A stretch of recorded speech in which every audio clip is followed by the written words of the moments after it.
आप लोगों का स्वागत है मेरे चैनल पे।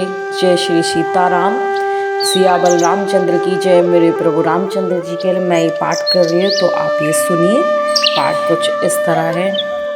मंजन पेखी तत्काल काक होई पिक बकाऊं मराला, सुनी आज रज करे जनी कोई, सतसंगति महिमा न गोई।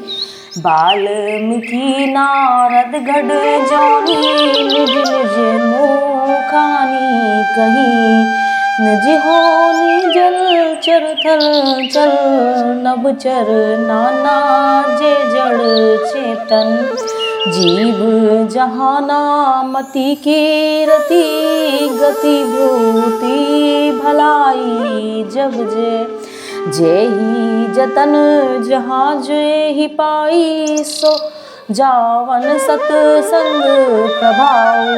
लोक हो वेद न आन पाऊ, बिनो सतसंग विवेक न होई।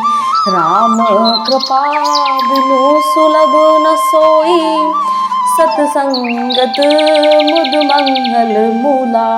सोई फल सिद्धि सब साधन फूला, सट सुधारी सतसंगति पाई।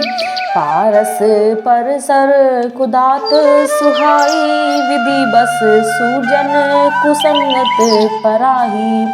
फनी मनी सम निज गुण अनुसर ही, विधि हरिहर कवि को विद्वानी। कहत साधु महिमा सकुचानी, सो मोजन कहीं जात न केसे। साकवना की मणि गुण गान जैसे होई। रामचरितमानस कहती है, इस तीर्थ राज में स्नान फल तत्काल ऐसे देखने में आता है कि कोयल कोयल बन जाता है और बगुले हंस। यह सुनकर कोई आश्चर्य ना करे, क्योंकि सत्संगी महिमा छिपी नहीं है। वाल्मीकि जी की कहती है, नारद और अगस्त्य जी अपने अपने मुख से अपनी अपनी होनी कहिए।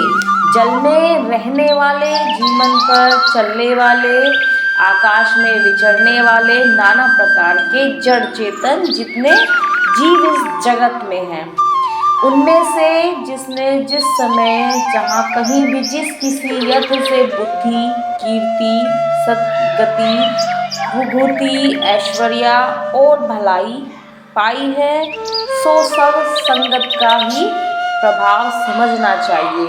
वेदों में और लोकों में इनकी प्राप्ति का दूसरा कोई उपाय नहीं है। सत्संग के बिना विवेक नहीं होता। श्री रामचंद्र जी की कृपा के बिना वह सत्संग सहज में मिलता नहीं।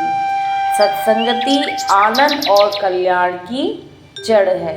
सत्संगति सिद्धि प्राप्ति का ही फल है, और सब साधन तो फूल ही है। दुष्ट भी सत्संगति पाकर सुधर जाते हैं। जैसे पारस के स्पर्श से लोहा सुहावना हो जाता है, सुंदर सोना बन जाता है, किंतु देव योग से यदि कभी सज्जन कुसंगति में पड़ जाते हैं, तो वे भी सांप की मणि के समान अपने गुणों का ही अनुसरण करते हैं। अर्थात जिस प्रकार सांप का सग पाकर भी मणि उसके विष को ग्रहण नहीं करती तथा अपने सहज गुणों प्रकाश को नहीं छोड़ती है, उसी प्रकार साधु पुरुष दुष्टों के संगम में रहकर भी दूसरों को प्रकाश ही देते हैं। दुष्टों का उन पर कोई प्रभाव नहीं पड़ता। ब्रह्मा, विष्णु, शिव और कवि पंडितों की वाणी भी संत महिमा का वर्णन करने में सकुचाती नहीं है, हिचकिचाती नहीं है। वह मुझसे किस प्रकार नहीं कही जाती, जैसे साग तरकारी बेचने वाले से मणियों के गुण समूह नहीं कहे जाते। बोलो सियाबल रामचंद्र की जय। दूसरा दोहा। बंदाऊ संत समान चित हित अनहित नाही कोई। अंजलि गत शुभ सुमन जिमी सम सुगंध न कर दोई। संत सरल चित जगत हित जानी सुभाऊ। स्नेहु बाल विनय सुनी करी कृपा राम चरण रति देहु। बहोरी बंदी खलगनी सती भाई ते बिनु काज दाहिनी बाए। परहित हानि लाभ जिन केरे उजरे हर्ष विषाद बसेरे। हरिहर जस राकेश राहु से पर आकज भट सहस बाहु। से जे पर दोष लख ही सहसाखी परहित घृत जिन के मन माखी। तेज कृहानु रोष महिषेशा अघ अवगुण धन धनी धनेशा। उदय केत संहित सब ही के कुंभ करण सम सोवत नीके। पर आकुज लागी तनु पर हरि जिमिहि में उपल कृषि दल गरही। बंदाऊ खल जस शेष शरोषा सहस बदन बरनाई पर दोषा। पुनि प्रभनाऊ पृथु राजा समाना पर अघ सुनाई। सहस दस कानन बहुरी सकम संविनाऊ। तेहि सतते सुरानिक हित जोही। वचन व्रज जेहि सदा प्यारा। सहस नयन पर दोष निहारा। रामचरितमानस कहती है, मैं सत्संगों को प्रणाम करती हूँ जिनके चित्त में समता है, जिनका कोई मित्र और शत्रु नहीं है। जैसे अंजलों में रखे हुए सुंदर फूल, जिन हाथों से फूलों को तोड़ना और उनको रखा उन दोनों हाथों में समान रूप से सुगंधित करते हैं, वैसे ही संत शत्रु और मित्रता दोनों का ही समान रूप से कल्याण करते हैं। संत सरल हृदय और जगत के हितकारी होते हैं। जिनके ऐसे स्वभाव और स्नेह को जानकर मैं विनय करती हूँ। मेरी इस बाल विनय को सुनकर कृपा करके श्री रामचंद्र जी के चरणों में मुझे प्रीति दें। अब मैं सच्चे भाव से दुष्टों को प्रणाम करती हूँ, जो बिना ही प्रयोजन अपना हित करने वालों भी प्रतिकूल आचरण करते हैं। दूसरों के हित की हानि है कि जिसकी दृष्टि में भी लाभ है, जिसको दूसरों को उजाड़ने में भी हर्ष और बसाने में विषाद होता है। और जो हरि और हर के यश रूपी पूर्णिमा के चंद्रमा के लिए राहु के समान, अर्थात जहाँ किसी भगवान विष्णु या शंकर यश का वर्णन होता है, उसी में वे बांधा देते हैं।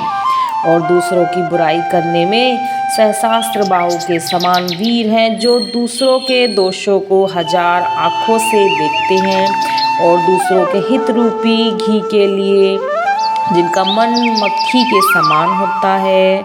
उसी प्रकार दुष्ट लोग दूसरों के बने बनाए कामों को अपनी हानि करके भी बिगाड़ देते हैं। जो तेज दूसरों को जलाने वाले ताप में अग्नि और क्रोध में यमराज के समान हैं। पाप और अवगुणी रूपी धन में कुबेर के समान धनी हैं। जितनी बढ़ती सभी के हित का नाश करने के लिए केतु के समान है और जिनके कुंभकर्ण की तरह सोते रहने ही में ही भलाई है। जैसे ओलों खेती का नाश करने में करके भी आप ही गल जाते हैं, वैसे ही दूसरों का काम बिगाड़ने वालों के लिए अपना शरीर तक छोड़ देते हैं। मैं दुष्टों को हजार मुख वाले शेष जी के समान समझकर प्रणाम करती हूँ, जो पराये दोषों को हजार मुखों से बड़े रोष के साथ वर्णन करते हैं। उसी प्रकार उनको राजा पृथु, जिन्होंने भगवान का यश सुनने के लिए 10,000 कान मांगे थे, मांगे थे के समान जानकर प्रणाम करती हूँ। जो 10,000 कानों से दूसरों के पापों को सुनते हैं, फिर इंद्र के समान मानकर उनकी विनय करते हैं, जिनको सुरा मदिरा नीकी और हितकारी मूल्य देती है, जिनको कठोर वचन रूपी व्रज सदा प्यारा लगता है, और जो 1000 आँखों से दूसरों के दोषों को देखते हैं। बोलो सियाबल रामचंद्र की जय, मेरे प्रभु रामचंद्र की जय। अब है तीसरा दोहा। उदासीन अरि मित हित सुनत, जराही खल रित जानी पानी, जुग जोरी जन विनती करई से प्रीति। दुष्टों की यह रीत है कि वे उदासीन, शत्रु अथवा मित्र किसी का भी हित सुनकर जलते हैं। यह जानकर दोनों हाथ जोड़कर यह सब प्रेम पूर्वक उसे विनय करते हैं। बोलो सियावल रामचंद्र की जय, मेरे प्रभु रामचंद्र की जय। मैं यहीं पे विश्राम लेती हूँ। बहुत बहुत धन्यवाद। मेरी राम कथा यहीं तक की थी। Okay friends, bye bye. आपको कथा कैसी लगी कमेंट बॉक्स में जरूर बताना। ओके फ्रेंड्स, मैं कल आपके लिए फिर से वहीं से शुरुआत होगी कथा की। जय श्री राम।